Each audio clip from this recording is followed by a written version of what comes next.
Homeless people in New York City and Washington, D.C., and other large cities have been urged to take indoor shelter at this time due to a suspected serial killer in the area. 5 men have been attacked and 2 killed in the last couple of weeks by a suspect that is believed to be the same man in both New York City and Washington, D.C.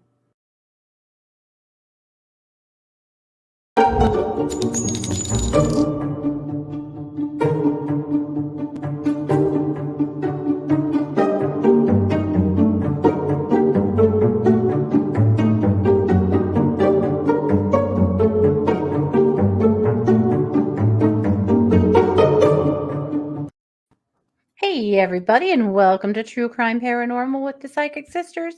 This is Katie Weaver, and I'm here with my sister, co-host, and partner in crime, Christy Brower. Hello. Hello. Hey, everybody. It is Wednesday. It is Wednesday. It is Wednesday already. How are you? I'm great. Loving this March weather. It's nice. Keep melting. Come on. Keep melting snow. Oh, yeah. It's almost gone. I'm so ready to go walk the river. That's one of my favorite things to do is walk the Greenbelt here. Can't do it when it's 24 friggin' degrees outside. So, Yeah. I mean, you could, but I wouldn't. I wouldn't. You could, No. but would you want to? No. No. Well, guess who's back around here? Who? My crows. Really? Mm-hmm.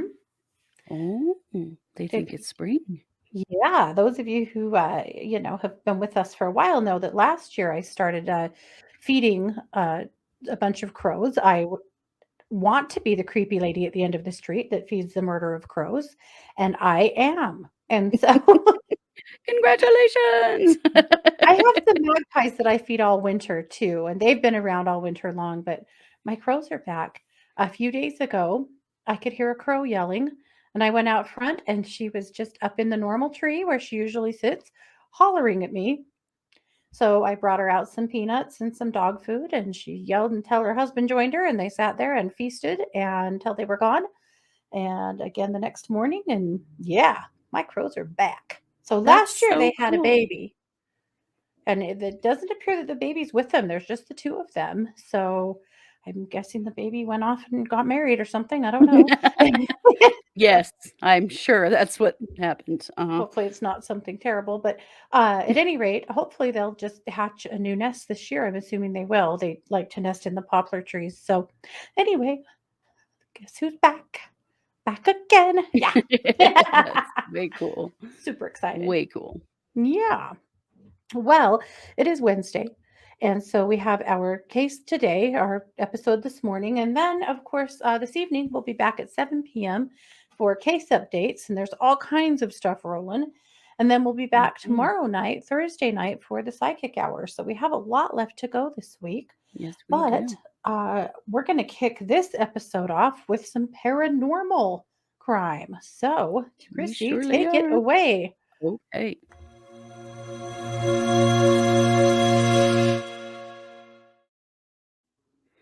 So, you all know, if you've watched or listened to us for a while, that Katie and I have both worked as professional psychics for 15 years now. And, we've seen a lot of things. And let me tell you about something that we have seen and did, in fact, happen to some very unfortunate people. This is the case of Dephne Wright. And Dephne Wright was working in how do I say this? Was working in a community doing things like removing curses and giving curses to people. And scamming the hell out of people. And scamming people. Yeah. Yeah. And this is a thing that we have seen before and that Katie and I have helped people get out of in the past. But there was a family who their business wasn't doing very well.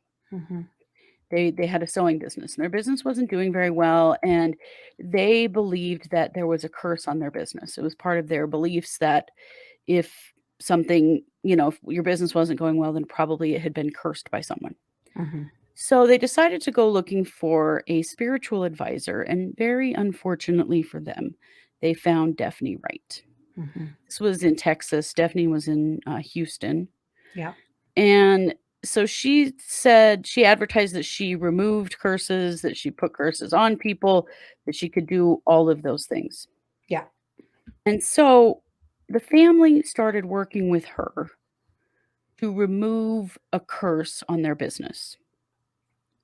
Unfortunately, the business didn't get any better. Mm. In Uh, fact, it got it worse. got worse, kept Yeah. going worse and worse. And so they just kept going back to this woman, and they racked up a debt of $280,000 with her.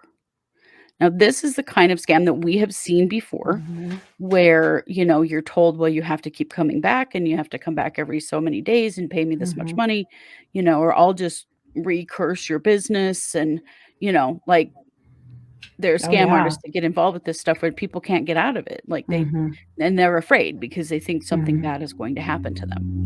Or they'll call and prophesize something like, "Hey, I just had a vision that your son's gonna be killed in a car accident, and you need to pay me $500 right now to prevent that from happening." Yeah. Yeah, we've seen all of this stuff happen to Hmm. people. It's Horrible. horrible.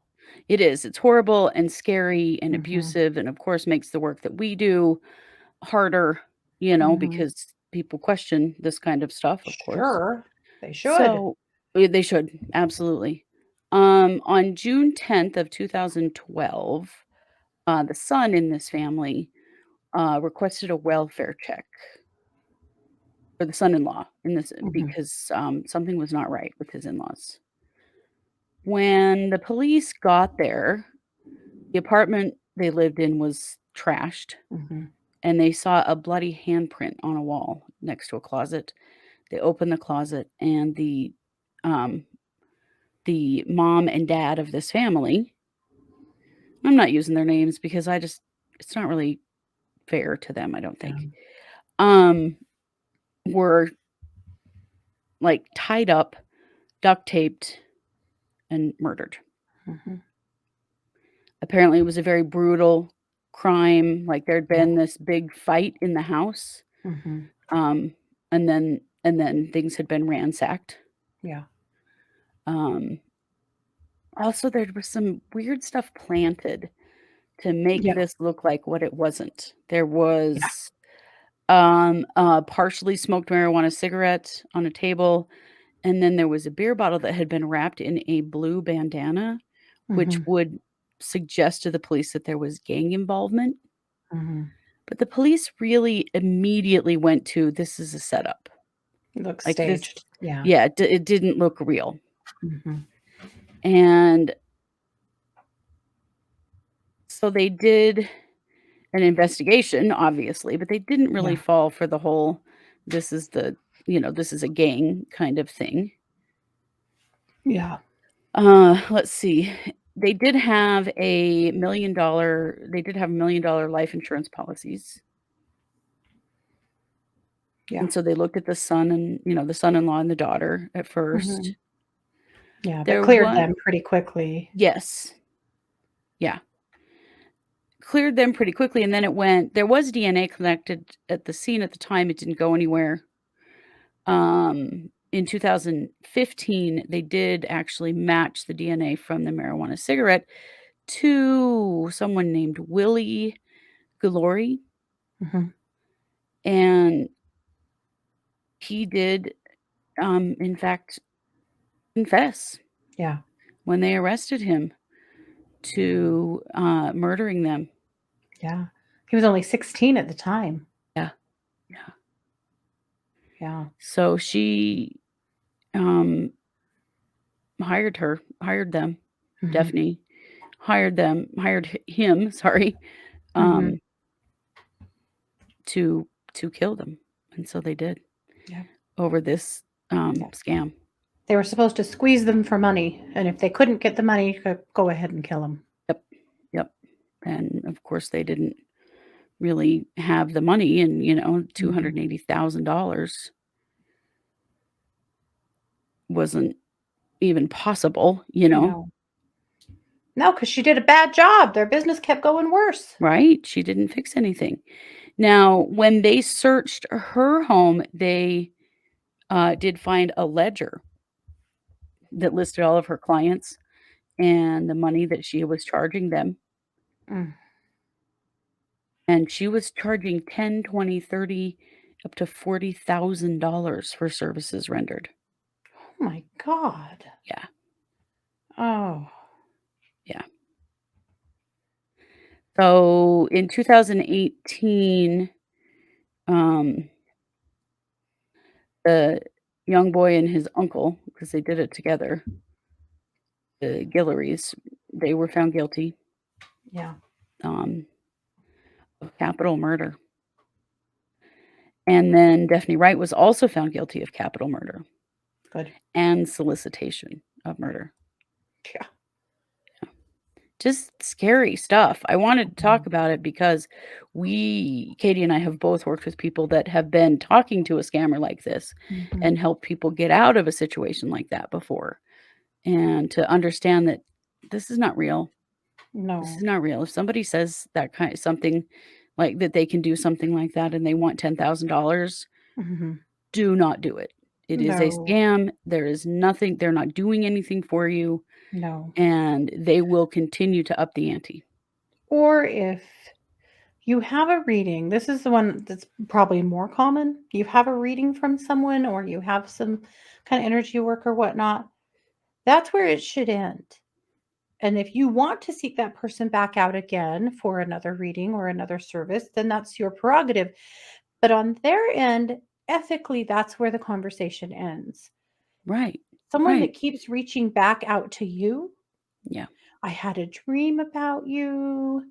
I had a vision about you. There's something I have to tell you. Yeah. That shouldn't be happening. No. Scam, scam, scam, scam, scam. And if that's going on, you cut that person out immediately Yeah. because that's the way they, yeah, hook people back in. There was a person that came in when we still owned our metaphysical store. There was a outfit that came into our town that Mhm. was doing this, and she was giving people these giant bottles of oil and telling them they had to bathe in this oil, put this in their bath water every day for 10 days, and she was slaughtering roosters and doing some kind of ceremony for them to break curses and stuff like that. Well, 2 things happened. One, I just happened to be behind her in line at Winco one day, and she was buying 20 bottles of Crisco oil, like the big tall, yeah. That was the oil that people were paying $40, $50 for. She was just taking the labels off of it, Mhm. I don't know leaving it how in the they didn't same bottle. recognize that, but, Yeah. the next thing that happened is that we got a call one day from a friend of ours who was a detective at the police department, and she couldn't even contain her mirth. Apparently, we had just been accused of attempted murder. Yes. Yes, that same scammer had marched into the police station and demanded that we be arrested at once because we had been trying to kill her psychically. Now, let's get a couple things clear. First of all, we didn't do shit to her, No. and we wouldn't and couldn't. No, Uh, and that is not a thing. but secondly, uh, that's as far as it went. We were like, oh no, are we arrested? Like, what's gonna happen?"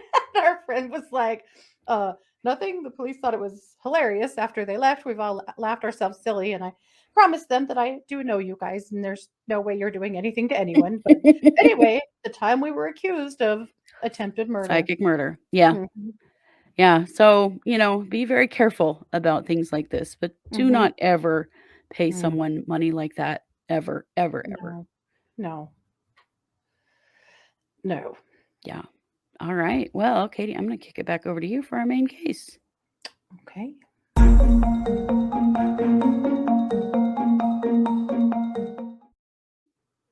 So there is quite the deal going on right now in Washington, D.C. and New York City. And hopefully, Yeah. will not spill out into other large cities, which is the current fear. So I'm going to take you through the timeline briefly, and then I want to watch a bit of a press conference and a little video that the DC Police Department put out.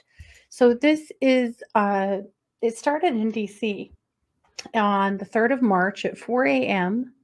A man was shot and wounded in the northeast section, a homeless man. And I want to make clear here, all of the people that have been injured in these attacks or murdered are homeless men. Every time, to me, a homeless person is murdered like this, it's just even more egregious. Something like this happened in Florida last fall, though I believe they got that guy. They already picked him up. But Mhm. the way these murders all happened were completely unprovoked, a lot like the ones that happened in Florida. Mhm. So starting back then, at 4:30 a.m. on the 3rd of March in Washington, D.C., a man was shot and wounded in the northeast section. And then on the 8th of March, a second man was shot and wounded. This killer isn't super good at killing, thank God, but he's getting better. On the next day, on March 9th at 3 a.m., police and firefighters found a dead man inside of a tent that was burning. And an autopsy revealed he died of multiple stab and gunshot wounds. So at that point, Stab Wash- and gunshot? yeah, Wow, okay. yeah. So at that That's point, different. the Washington D.C. police are on high alert that there is someone who is attacking homeless people, and they have some video surveillance, and so they have an idea of who he is. So I'm going to show, or at least they don't know who he is. They have an idea of what he looks like. Mhm. I'm going to share a screen here so I can show you guys what the video that they have put out from who they identified. So luckily there's CCTV just, everywhere.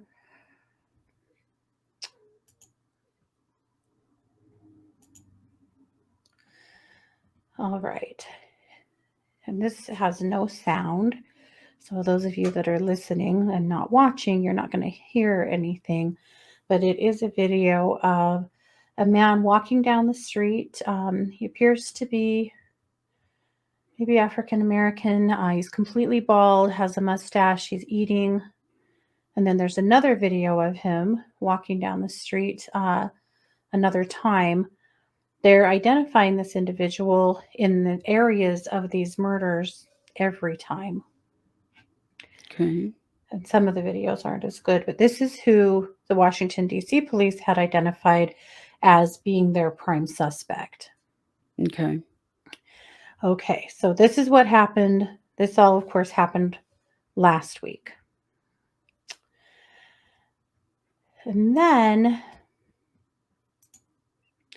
in New York City, sorry, pulled Christy right off the screen. Then moving forward to New York City, on Saturday, there were two shootings. One of them was at 4:36 a.m. and the other was at 6 a.m. One of the men was shot in the arm and he was treated and released. The other man was just shot in the head while he slept on the sidewalk. Oh, God. And he died. And the police are horrified, but they also have CCTV of the crimes and of the person. And guess what? They are quite sure it's the same guy. Oh, wow. So now there's a real worry here that there is a serial killer on the loose somewhere between these two cities that is potentially targeting homeless people and killing people completely unprovoked, literally just walking up to homeless men that are sleeping and shooting them or stabbing them. Oh, my God. God, is horrifying. So both cities are trying desperately to get their homeless populations into shelters, to get them off the streets. The problem is they're not all willing to go. because Yeah. the shelters are also historically dangerous places. Right. And some of them with mental health concerns and things don't want to be enclosed. They don't want to be that close to other people. They don't want to run the risk of being locked in somewhere. There's a lot of Mhm. reasons why people, Some of them may just not understand what's yeah. happening. Hmm. And so, while aid workers and the police and city workers are trying really hard to encourage everyone to shelter indoors for now, they're not being fully successful for various reasons. Both cities have flyers that they've printed that they're literally like walking down the streets handing out to people, trying to explain to them there is a imminent threat here. You have to start sleeping indoors for now, but they don't.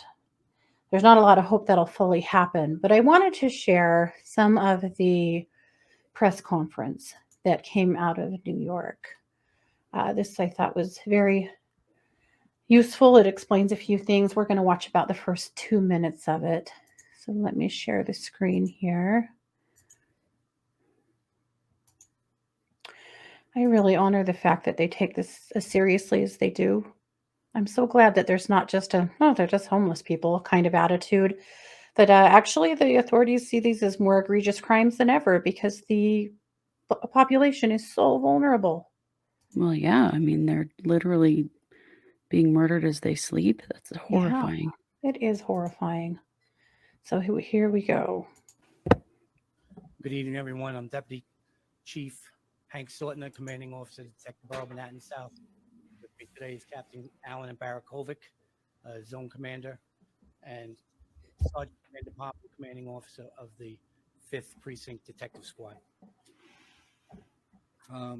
Early this morning, March 12th, at approximately 4:30, police observed, responded to a 1010 calls for help at the corner of King Street in Varick. Police observed a 38-year-old male Hispanic with a gunshot wound to his right forearm.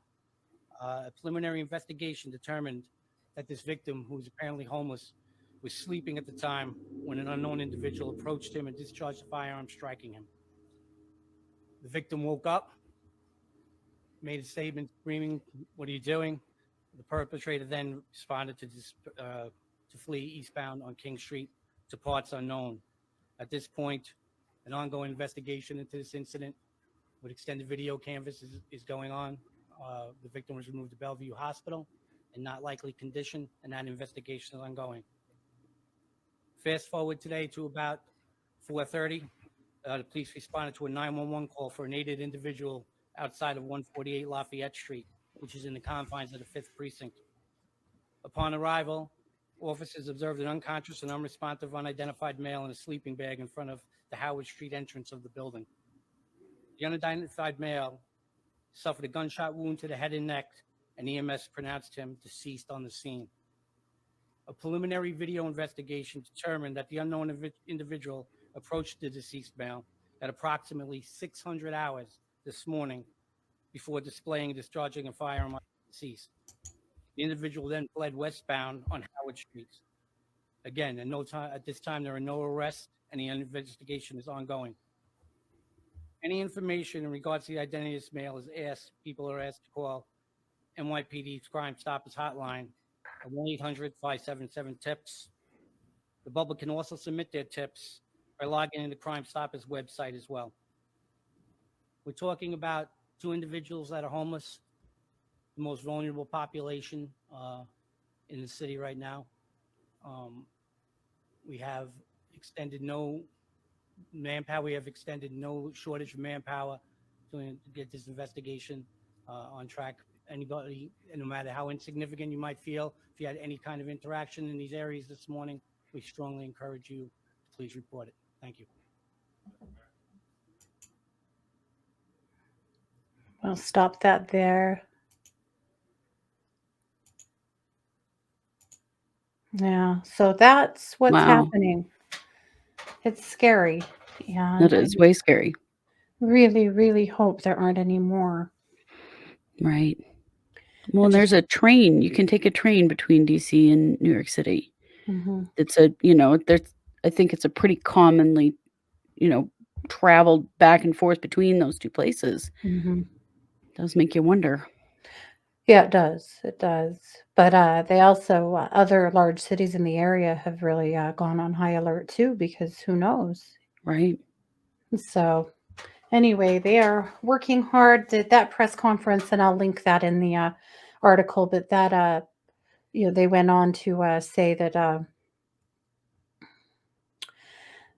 they have put out a reward, and that the mayor's office is absolutely determined, and that they are working in conjunction with the DC police to see, what they can do when they put their heads together to try to bring this criminal to justice. So fingers crossed that they do before anybody else gets hurt. It Yeah. just makes me sick. Absolutely. Yeah. All righty. Well, Christy, I'm going to kick the mic back over to you. I believe we have one more segment tonight. We do.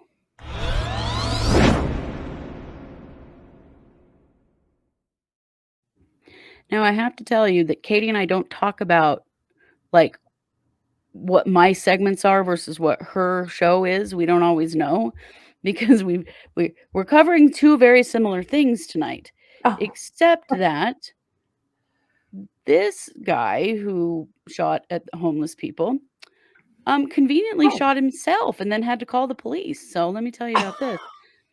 I mean, what the hell? good. This was in Texas, okay? This is a very Texas story. Mm-hmm. So this is Laquavana Goode. He's 28.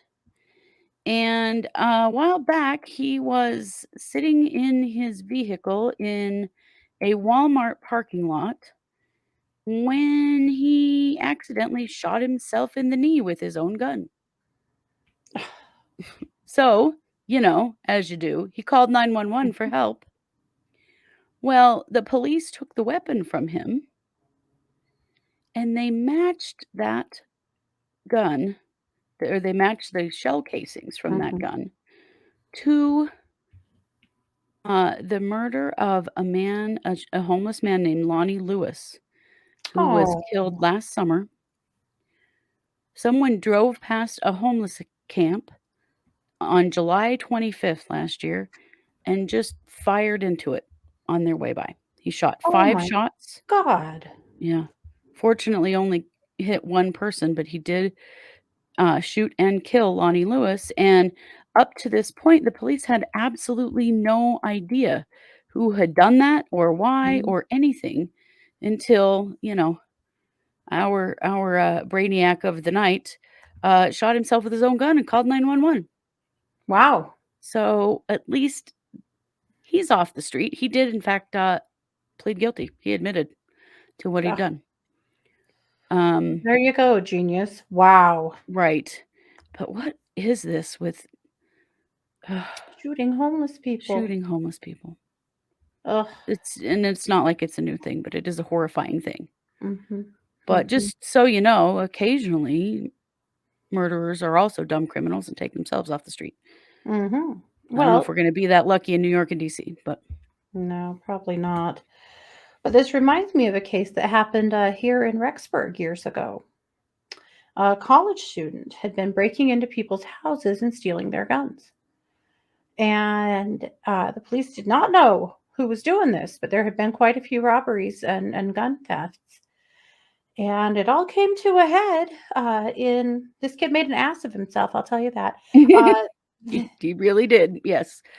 he had driven these guns to Salt Lake City, which is about 3 hours from Rexburg, 4 hours from Rexburg by car, and apparently was trying to sell them to some gang members when he was trying to show off how cool these guns were and accidentally shot one of the gang members right in the ass. And then he had to call the police to come save his life because, they were trying to use those guns on him. Mm-hmm. Yeah. Yeah, I'd forgotten about that. Another brainiac criminal that turned himself in on accident because he's an idiot. Yeah. So there you go. Wow. More WTF crime for you. More WTF crime. But there you go. At least one dumb criminal off the street. Mm-hmm. Millions to go. Yeah, I think so. Yeah. Mm-hmm. All righty. Well, there you have it. So we'll be back tonight for case updates at 7 p.m. Mountain. We'll be back Thursday night at 7 p.m. Mountain for the psychic hour. So there's so much more to go. Like, share, follow. You know the ropes. We have a humdinger of a case coming up on Patreon here in a few days. You guys, hopefully by the weekend, we'll see what our schedules do. But we have a biggie coming up on Patreon. If you're not a patron, you can head over to Patreon. Just search for True Crime Paranormal. It's foolishly cheap, but this is how we roll. We just want to be able to bring more content. So come and become a patron. It's a great way to get more content from us every month. We do cases over there that we sometimes can't do in the mainstream, either because they are too terrible and really for the only hardest of hardcore true crimers, or because they could like get a suit or something. So we usually It's save true. those for the patrons and not the whole, stratosphere. So anyway, we have a biggie coming that you guys are going to be very interested in. So Yes. just so you know, be a patron. At any rate, you have been listening to True Crime Paranormal with the Psychic Sisters. Take care. Bye, everybody.